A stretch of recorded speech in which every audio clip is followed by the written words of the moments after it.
You know that feeling, right? You're staring at a word and your brain just freezes. Is it I before E, or is it the other way around?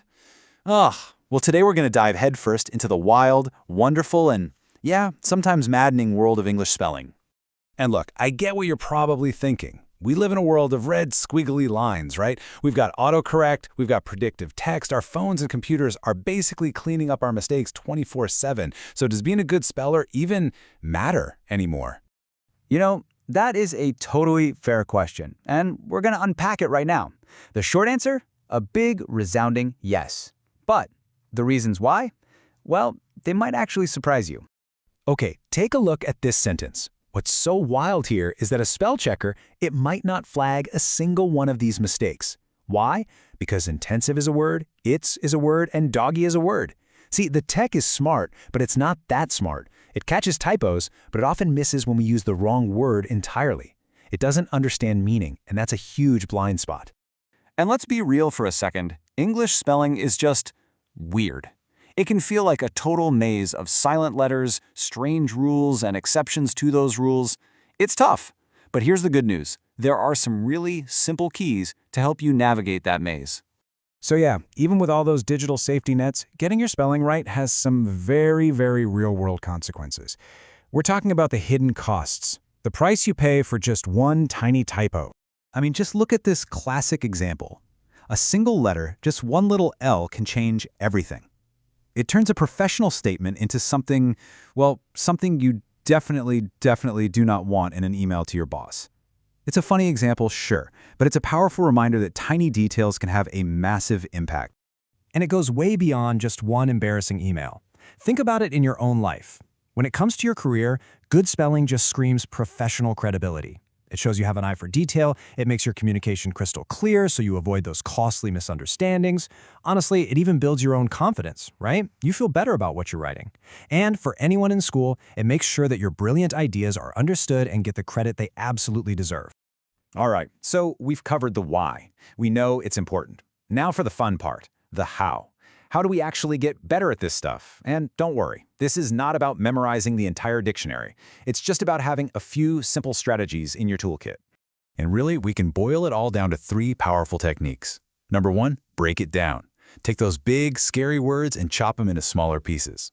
2, use memory aids. You know, those little tricks and rhymes. And 3, find the trouble spot. Figure out which words always trip you up. Okay, let's start with that first one. Break it down.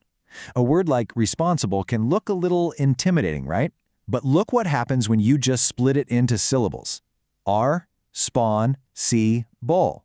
All of a sudden, it's not so scary. It's just 4 little chunks you can tackle one at a time. It's such a simple trick, but it works on pretty much any long word you can think of. Next up, let's talk about memory aids, or as they're sometimes called, mnemonics. These are just clever little phrases that help lock a spelling into your brain. So many people mess up the word separate. They put an E in the middle. But here's the trick. Just remember there's a rat in sep, a rat 8. Once you see that, you'll never spell it wrong again. How great is that? Here's another super quick one for a word that trips up everybody. Believe. Is it IE or EI? Just remember this. Never tell a lie in believe. Simple. And this one is fantastic because it's visual. For the word necessary, just picture a shirt. A shirt has one collar for the one C, and it has 2 sleeves for the 2 S's. 1 C, 2 S's. Necessary. See? You'll never forget that now. All right, our toolkit is officially ready to go. So let's put these strategies into action. It's time for a little lightning round with some of the trickiest words in the English language. Okay, let's start with a big one. How do you spell accommodation? Take a second and think about it. Where are the tricky parts? Is it the C's, the M's, both? Let's find out. All right, let's crack these codes. For accommodation, just remember it's a big word and it needs to accommodate 2 C's and 2 M's. Easy. For definitely, the secret is literally hidden inside the word itself. It contains the word finite. For receive, this is the classic I before E rule breaker. Just remember I before E except after C. And finally, successful? Well, it's just successfully full of double letters, a double C and a double S. Now, all these tricks and mnemonics are amazing, but you know what the most powerful tool of all is? The golden rule. When in doubt, look it up.